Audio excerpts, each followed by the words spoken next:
I'm Joe Biden, and I approve this message. The U.S. confrontation with Iran entered a dangerous new phase. So they took a soundbite from the Democrats' lapdogs, the media. Yeah, where was the left-wing media when Obama was dropping all those bombs? Does anybody ever recall the media ever calling it a dangerous new phase and the world is a less safe place now because of Obama's reckless bomb dropping? Across Iran this morning calls for death to America and revenge. Yeah, that's what Iran always does. Death to America, the great Satan. But the media tries to pretend like these are unprecedented times. Trump is going to start World War III. Oh, and by the way, Martha Raddatz, this so-called objective journalist who was on the verge of tears on election night when Trump won, she's not a journalist. She's a friggin' partisan Democrat activist. We live in the most dangerous moment in a generation. Does anybody remember the Iraq War? The war in Afghanistan? Getting involved in Syria in the same war theater as Russia? Which, by the way, the media and the Democrats supported. They supported war. Our world set on edge. World set on edge. So the Soleimani guy has been leading terrorist attacks against Americans. We do nothing. Iran shoots down a U.S. drone. We do nothing. Iran bombs a Saudi oil refinery. We do nothing. Iran leads this bombing of the U.S. embassy in Baghdad. A U.S. contractor is killed in Iraq. The attack believed to be backed by Iran. Do we ever get to lash back?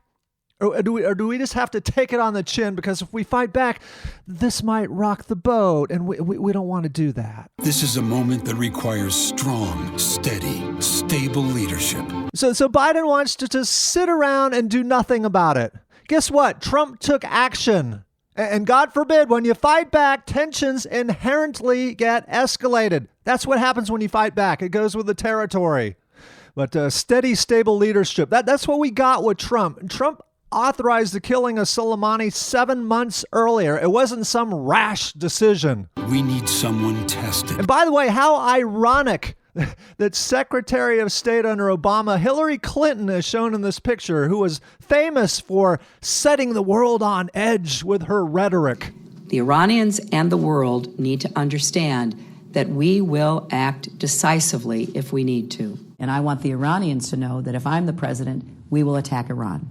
We would be able to totally obliterate them. And trusted around the world. Trusted around the world. Translation, Biden is a friggin' globalist.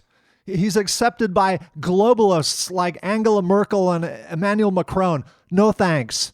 Also, can we really trust an 80-year-old president? Biden would be 80 years old by the start of his third term. He might drop dead in the middle of a conflict. He's already fumbling and stumbling his words and talking about kids playing with his hairy legs. Can we really trust this man? Joe Biden, a president with the experience to lead on day one. Actually, Joe Biden has zero experience as president, whereas Donald Trump now has 3 years of experience as president. So quid pro Joe Biden is less qualified than Trump. In fact, all of the Democrat candidates have no prior experience. They have an inferior resume of qualifications compared to Trump.